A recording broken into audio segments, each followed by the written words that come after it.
Brother வணக்கம். வணக்கம். உங்கள் பேர் என்னங்க? சுப்பிரமணியம். எந்த ஊர் நீங்கள்? நாமகிரிப்பேட்டை தான்.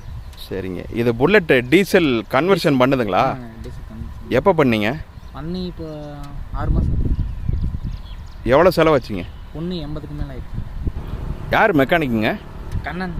எங்கள் பேட்டை. நாமகிரிப்பேட்டை. சரி ரைட்டுங்க. எத்தனை ஹெச்பி இன்ஜினு? ஹெச்பி 7ங்க. ஒரு மைலேஜ் எவ்வளோ வருங்க? ஓரளவு மைலேஜ் 60 வருதுங்க. 50 to 60 வரும். சரி. வண்டி சூப்பராக இருக்குதுங்க. அப்படியே ஸ்டார்ட் பண்ணுறீங்களா? ஸ்டார்ட் பண்ணாங்க.